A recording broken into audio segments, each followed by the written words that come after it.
L'Arctique, une terre de glace, de neige et d'ours polaires. Pendant des siècles, elle est restée largement inexplorée.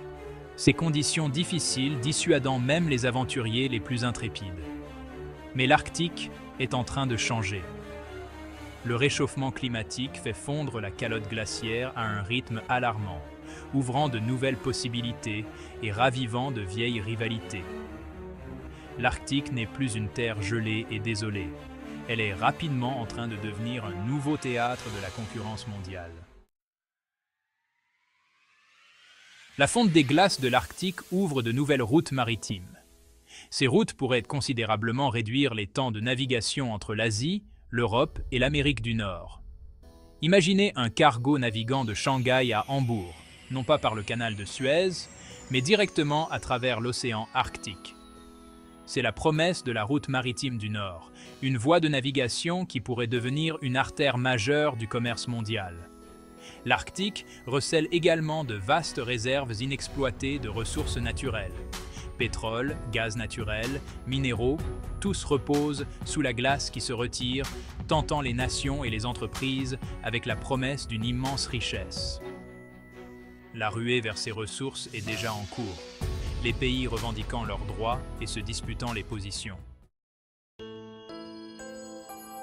5 pays ont un territoire à l'intérieur du cercle polaire arctique, la Russie, le Canada, les États-Unis, la Norvège et le Danemark, Groenland. Ces nations arctiques se considèrent comme ayant un intérêt primordial dans la région. Elles sont rejointes par d'autres acteurs ayant des intérêts importants, notamment la Chine, qui se considère comme un État proche de l'Arctique. La Russie, avec sa longue côte arctique, considère la route maritime du Nord comme une bouée de sauvetage stratégique et économique. Elle investit massivement dans les brise-glaces et les infrastructures pour tirer parti de la fonte des glaces. Le Canada, lui aussi, est désireux d'affirmer sa souveraineté sur le passage du Nord-Ouest, une autre route maritime potentielle à travers l'archipel arctique canadien. Section 4. Des richesses stratégiques sous la glace. Les États-Unis, avec leur territoire de l'Alaska, sont également un acteur majeur dans l'Arctique. Bien que moins loquace que la Russie ou le Canada, les États-Unis disposent de capacités militaires importantes dans la région et suivent de près l'évolution de la situation. La Norvège, avec son expertise dans l'extraction pétrolière et gazière en mer, est bien placée pour tirer profit des ressources énergétiques de l'Arctique. Le Danemark, à travers son territoire autonome du Groenland, cherche également à exploiter ses atouts arctiques. La Chine, bien que géographiquement éloignée, recherche activement un rôle dans l'Arctique. Elle voit la région comme une source de ressources et de nouvelles routes maritimes. La Chine a investi dans la recherche scientifique et les projets d'infrastructures dans l'Arctique, dans le but de s'assurer une place dans cette région stratégiquement importante. Section 5. L'Arctique. Un écosystème fragile en danger. La course aux ressources et aux routes maritimes de l'Arctique se déroule sur fond de crise environnementale. L'Arctique se réchauffe 2 fois plus vite que le reste de la planète. La fonte de la calotte glaciaire menace non seulement les ours polaires et les autres espèces sauvages de l'Arctique, mais aussi les moyens de subsistance des communautés autochtones.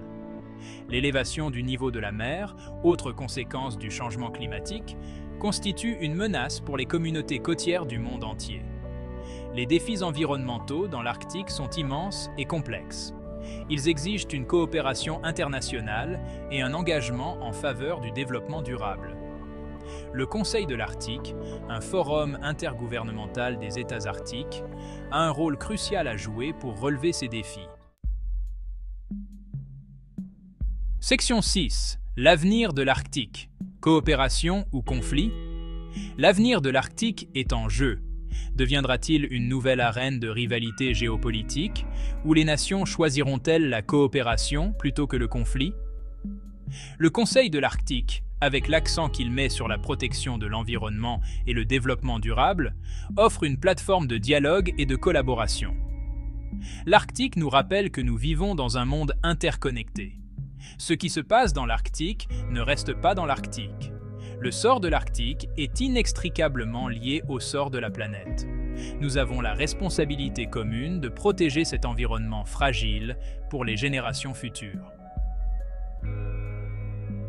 Les choix que nous faisons aujourd'hui détermineront si l'Arctique deviendra une zone de coopération ou un foyer de conflit. Merci d'avoir exploré l'Arctique de 2030 avec nous. Si cette analyse vous a captivé, n'oubliez pas de mettre un pouce bleu et de partager vos réflexions dans les commentaires ci-dessous. Abonnez-vous à Géopolitique Anticipée pour rester informé des enjeux mondiaux qui façonnent notre avenir. À la semaine prochaine pour un nouveau voyage au cœur des relations internationales.